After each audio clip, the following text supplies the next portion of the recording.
सब कुछ है, परंतु घर में शांति नहीं है। सभी आप लोगों से हाथ जोड़ के वंदना करता हूँ।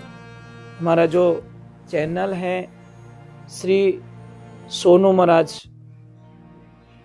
वो चैनल जरूर सब्सक्राइब करें और इन वीडियो को शेयर करते रहिए। कितनी अच्छी बात बोली। गुरु जी का अर्थ क्या होता है, गुरु का मीनिंग क्या होता है। एक बात का ध्यान रखना, गुरु का शरीर गुरु नहीं होता। थोड़ा ये दिमाग से बोझ निकाल देना।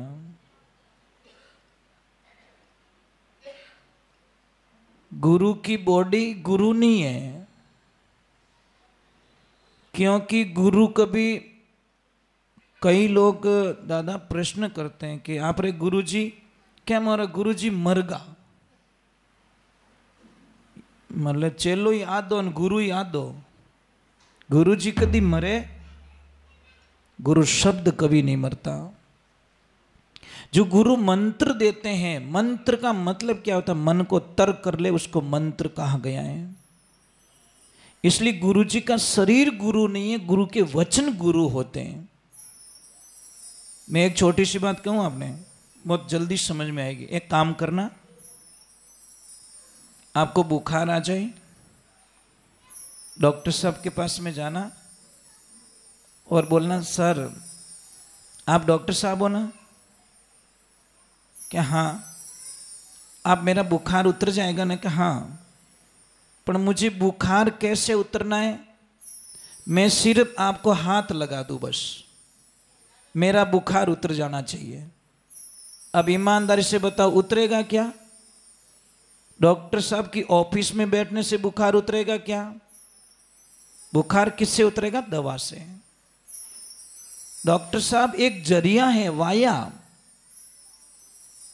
डॉक्टर साहब के शरीर से या डॉक्टर साहब की जो डिग्री है उसको भी अगर हाथ लगा दोगे तो भी आपका बुखार उतरने वाला नहीं है। आखिर में डॉक्टर साहब जो दवाएं लिख के देंगे, उस दवा के माध्यम से, तो समझ लीजिए आप गुरु के शरीर की पूजा कर रहे हो तो आपका भला कभी होने वाला नहीं है। पूजा किसकी करनी है? गुरु शब्द की पूजा करनी है। शब्द एक दवा का काम करता है, ये बात का ध्यान रखें। आपने शायद उस कहानी को नहीं सुना या सुना भी होगा, भागवत में बहुत बार आती है। विठल पंढरपुर, विठल जी महाराज, भगवान श्री कृष्ण को वहां विठल कहते हैं। तो पांडुरंगा के मन में एक विचार आया कि चलो 4 धाम की यात्रा कर लेते हैं। तो वहां से वो निकला, पर रास्ते में कोई सत्संग चल रही थी, वहां पे थोड़े रुके तो वहां पे एक प्रश्न उत्तर आया गया कि भगवान तो घर पे बैठे हैं, आप कहां ढूंढ रहे हो? तो उसके मन में शंका थी, तो गुरु जी को जाके पूछ लिया कि गुरु जी मुझे भगवान से मिलना है। तो गुरु महाराज ने बोला कि 2 रास्ते मेरे पास। एक रास्ता है जो भेजू तुझे गुरु भगवान के पास में, और दूसरा रास्ता है कि भेजू भगवान को तेरे घर पे। तो बच्चा बड़ा होशियार था, समझदार था। उसने बोला कि जब गुरु जी भगवान ही हमारे घर पे आ जाए तो मैं भगवान को ढूंढने के लिए क्यों जाऊं? तो उसको बोला, गुरु जी मुझे क्या करना? भगवान मेरे घर पे आना चाहिए। तो कुछ मत कर, घर पे जा और तेरे माता पिता को भगवान मान ले और उनकी सेवा चालू कर दे, उनकी आत्मा मत दुखाना और उनकी आज्ञा का पालन करना, मेरे प्रभु तेरे घर पे आएंगे। कहते हैं भक्ति होती नहीं, बीज वावो तो किन की रूखड़ उगेला। भक्ति शुरू हो गई, सेवा शुरू हो गई। अब एक दिन भगवान ने बोला चलो अब भक्त को दर्शन देने चाहिए। अब भगवान निकल रहे हैं तो माँ लक्ष्मी जी ने पूछा, राधा जी ने पूछा, प्रभु कहाँ जा रहे हो? बोला मेरे भक्त के दर्शन करने के लिए। अरे कौन दुनिया में ऐसा हो गया जिसके दर्शन आप करने जा रहे हो? कि हे देवी मृत्यु लोक में जो भी अपने माता पिता को भगवान मान लेता है उसके दर्शन करने के लिए मुझे जाना पड़ता है। तो भगवान आए, पांडुरंगा अपने माता पिता के पैर दबा रहे थे। बाहर से आवाज आती पांडुरंगा, तो आवाज आती कौन हो कि मैं भगवान। तो पछ के भगवान हो तो ठाणे जाओ कोनी अटे क्यों उबा हो, मेरे भगवान तो अंदर है।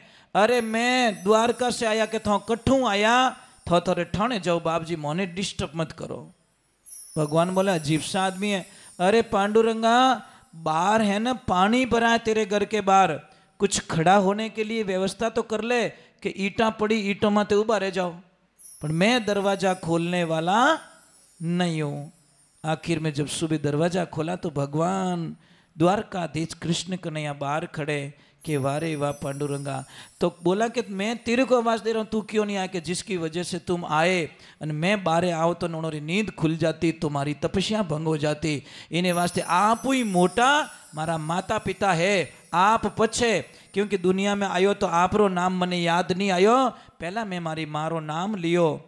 तो ये ध्यान रखजो, प्रथम जो हमारे होते पेरेंट्स होते हैं, आप माता पिता री देखो पेरेंट्स दोनों हैं, सास ससुर भी आपके पापा मम्मी है, मानो तो और नहीं मानो तो।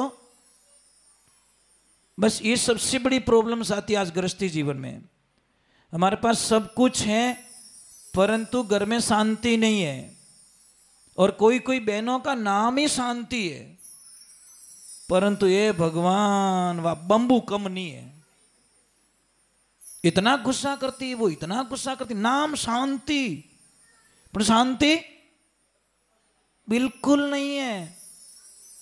भाई एक लड्डू है मिठाई, और मिठाई कोई खिलाए और मिठाई में अगर काची मिर्च रो कोई टुकड़ो घालन दे दे तो दिमाग खराब रहेगी नहीं रही कि बेटो धोखो कर दियो। दी तो मिठाई पर अंदर मिर्ची थी, नाम शांति पर शांति है नहीं, ये थोड़ी दिक्कत पैदा हो जाती है। जैसा नाम है वैसा काम होना चाहिए नहीं। तो जिंदगी में ध्यान रखो, मैं आप सबसे वंदन कर रहा हूं कि आपकी तपस्या सफल हो, भगवान आपकी रक्षा करे, भगवान आपके साथ में रहे। परंतु कब रहेंगे, जब कोई भी माता बहन अपने पति को अगर आज्ञा का पालन नहीं कर रही है तो आपका उपवास, आपकी सत्संग, आपका यज्ञ, आपका जप, आपका श्रृंगार, ये सब व्यर्थ माना गया है। जो अपने पति को मतलब अच्छा नहीं रख सकती वो दुनिया में किसी भी भगवान के नजदीक नहीं जा सकती, क्योंकि प्रथम उसकी लिस्ट में पति देव होना चाहिए। पता नहीं ये बातें कहते अब ए बातों क्या हो तो काले भजन में ही नहीं आवो कि भाव जी मोर तो उठो चालू रहे लपड़ो। क्यों लड़ते हो भाई, क्यों झगड़ते हो? जिंदगी 2 दिन की है, ध्यान रखना, ज्यादा जिंदा नहीं रहेंगे हम लोग, चले जाएंगे दुनिया से। 2 दिन की जिंदगी जी लो बस। चलो एक बार जय बोलते, बोलिए श्री भगवान की। सती अनुसुईया का नाम सुना आपने? किस किस ने सुना? सुना? खाली नाम ही सुना, फॉलो भी करते हो? फॉलो करते हो तो काम आएगा। सती अनुसुईया ने अपने पति को भगवान मान के पूरी दुनिया को हिला दिया था, सिर्फ अपने पति को भगवान मान के, किसी और का चिंतन नहीं किया, सिर्फ पति परमेश्वराय नमः। और आपको पता है उनकी जो शिष्य थी उन्होंने सूर्य की गति को रोक लिया था, सूर्य की जो गति थी उसको रोक लिया था। परंतु ये चीजें समझ में बहुत लेट आती है, बहुत जन्म लेने पड़ेंगे इसके लिए, क्योंकि क्लास 1 से शुरू होती तो डायरेक्टली जो जैसे सत्संग में बैठे हो, ये कुछ पूर्व जन्म के संस्कार भी आप में जुड़े हैं, कुछ यादें पहले की रह जाती हैं, कुछ बाद की रह जाती हैं, और कुछ और प्लस होती रहती है, क्योंकि वो जीव कभी भूलिया नहीं करें। बैलेंस, अच्छे कर्म किए तो अच्छे मिलेंगे, गलत कर्म किए तो गलत मिलेंगे। भाई बैंक अकाउंट है अगर आप पैसे जमा कराओगे तो आपको ब्याज भी मिलेगा, अगर लोन उठाओगे तो ब्याज भरना भी पड़ेगा। बैंक दोनों काम आ रही है, आपको ब्याज दे भी रही है तो ब्याज आपसे ले रही, जैसी करनी वैसी भरनी। अगर डिपॉजिट किया है तो आपको ब्याज के साथ में मिलेगा, अगर आपने लोन लिया है तो आपको लोन के साथ में ब्याज भी भरना पड़ेगा। एक किस्त तो चुकावनी ज पड़ी तो ही नो ड्यू आ सके, नहीं तो पहला दे सके बीच में। लोन तो चल रहा है, कौन नो ड्यू देगा भाई? तो हमारे कर्मों का भी नो ड्यू चाहिए हमको, भगवान के दरबार से नो ऑब्जेक्शन सर्टिफिकेट चाहिए हमको कि अब इसके कर्म सारे खत्म हो गए हैं, अब हमें कोई प्रॉब्लम नहीं है। बोलिए श्री भगवान की।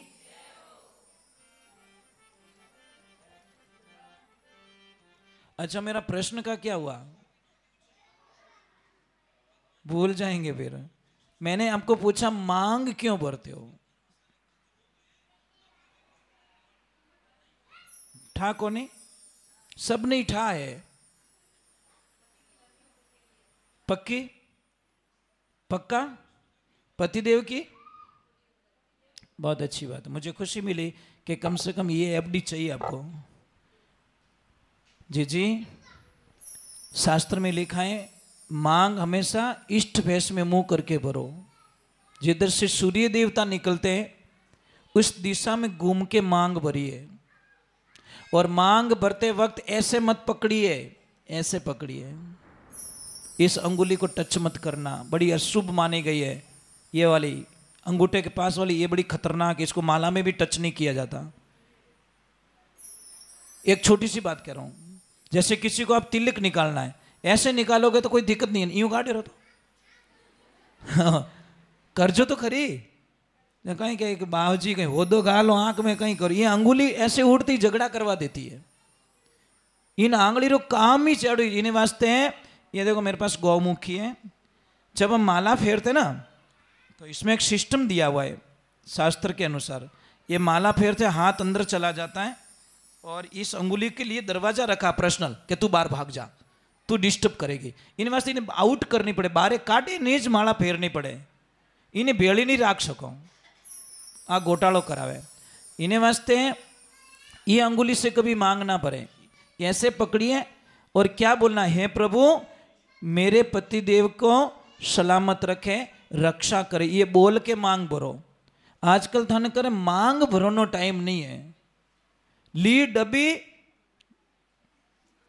हालो, राम जाने कांटा किने याद करिया भगवान जाने। अरे 1 मिनट तो चाहिए, 30 सेकंड तो दे दीजिए।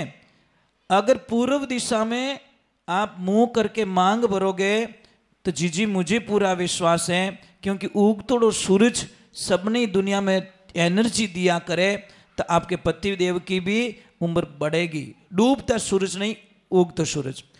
अगर पूर्व दिशा से पश्चिम दिशा में जाओगे तो पतिदेव बीमार रहेगा। अगर उल्टा कर दिया आपने, ये पूर्व ये पश्चिम, तो क्या होगा, पतिदेव बीमार रहेगा। अगर मांग इस दिशा में मुंह करके मांग भर दी तो। अगर आपने उत्तर दिशा में घूम के मांग भर दी तो आपके पति का जो धंधा है इतना तेज चलेगा, इतना धन आएगा आपके घर पे, आप कल्पना नहीं कर सकते। क्योंकि लक्ष्मी की दिशा उत्तर दिशा, और दक्षिण दिशा में घूम के कभी मांग मत भरना, क्योंकि ये यम की दिशा है। और इस दिशा में कभी भी घूम के कभी भी मांग ना भरे, क्योंकि पतिदेव बाहर जा रहे हैं तो महाराज थोड़ी कोई घटना भी घट सकती है, अनहोना भी विचार हो सकता है। इसीलिए, और दूसरे नंबर देवियों, मैं आपसे एक प्रार्थना कर रहा हूँ, मानो तो अच्छी बात है, नहीं मानो तो अच्छी बात है, हम कभी नाराज नहीं होने वाले। क्योंकि दुकानदार के पास में बहुत सारे ग्राहक आते हैं, कपड़े की दुकान पे जाना, लेनी एक ड्रेस है, 15-20 ड्रेस निकलवा के बिखेर देता है, वो दुकान वाला नाराज नहीं होता। इसलिए हम भी नाराज क्यों नहीं होते कि मैं 50 बातें आपको बता रहा हूँ, उसमें से अगर आपको पसंद नहीं आएगी तो आप मत ले जाना, हमें कोई दुख वाली बात नहीं है, और पसंद आए तो जरूर लेके चले जाना। तो जैसे ही मतलब आप मांग भरते हो भगवान के पास में जो होता है, तो मांग को तिरछी मांग मत भरना, मतलब कोई कोई साइड में भरती है, सेंटर में नहीं, साइड में। और मैंने पूछो कि भाई यहाँ कहीं मांग भरी जे कि गुरुजी ये तो अपन का स्टाइल है। अरे यार मांग में भी स्टाइल कर रही तो तेरी दिक्कत होने वाली है। और आपने शायद कथन नहीं पढ़ा, राम और बाली का युद्ध चल रहा था। राम जी और बाली का युद्ध चल रहा था। बाली को राम जी मार नहीं पा रहे थे, नहीं मार पा रहे थे। तो आखिर में सुग्रीव ने पूछा कि प्रभु क्यों नहीं मार पा रहे हो? कि भाई तेरी भाभी है ना, उसने मांग भर के रखी अपने पति की नाम की, और जब तक उसकी मांग है तब तक उसको मैं नहीं मार सकता। तो अब क्या करे कि मौके का फायदा उठाया जाए। जैसे ही तेरी भाभी स्नान करने जाएगी, और स्नान तो करेगी तो पानी तो लगाएगी, पानी लगाएगी तो मांग डूब जाएगी, अटी ने वह हिनान कर अटी ने अपो इन बाली ने खत्म कर दिया। तो वही इंतजार करके भगवान ने उस बाली का वध कर दिया था। जब तक मांग थी, इतनी शक्ति आपकी मांग में। इसलिए ध्यान रखें, हमारी जो भी संस्कृति की जो निशानियां होती हैं वो कभी गलत नहीं होती, पर उसको समझ नहीं पा रहे, फॉर्मेलिटीज हो रही है, फॉर्मेलिटीज हो रही है, ये चीजें समझ में नहीं आती। इसलिए कभी भी तिरछी मांग ना भरे। अगर आपको मेरी बात पे विश्वास नहीं है, आप सिर्फ 1 महीना, 1.25 महीना तिरछी मांग भर के देखो, आपका पति आपसे दूर हो जाएगा। आप भर के देखिए, आप प्रयोग करना है ना आपको, मेरी बातों पे विश्वास नहीं है तो 15-20 दिन, 25 दिन, 2 महीना सिर्फ तिरछी मांग भर के देखो, आपका पति ऑटोमेटिक आप पे चिढ़ने लग जाएगा, आपके ऊपर गुस्सा करने लग जाएगा, छोटी छोटी बात पे आपको से लड़ाई कर देगा। और एक जो गरम तवा होता है ना, तवा, रोटी का तवा, गरम तवे पे कभी पानी के छांटे मत देना, नहीं तो आपके पति का दिमाग खराब हो जाएगा। वो इतना गुस्सा करेगा आप कल्पना भी नहीं कर सकते हो।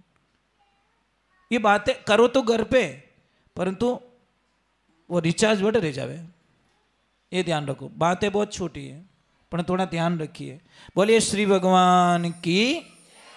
वो हो गया आप रे रियो दादाजी, वो कोई करियो जी जी जी जी।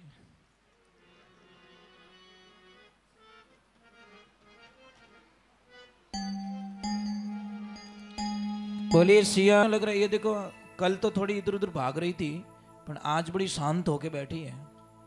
पता नहीं सारा ज्ञान इसने अर्जित कर लिया। काले तो हैंग और हेड मास्टर बनी ओड़ी फिरती है, आज देखो बैठी पालोती मार के, जैसे कि बस इसी को सत्संग सुननी है, बस दूसरे को सुननी नहीं है। नहीं, अच्छी बैठी है, बहुत अच्छी बात बेटा, बहुत अच्छी बात सच में। और बैठी कैसे देखो, बैठो, फोटो खींचो इसका बढ़िया, बैठने का ध्यान तो देखिए, कैसी साधना में बैठी है। नहीं, अच्छी बात है।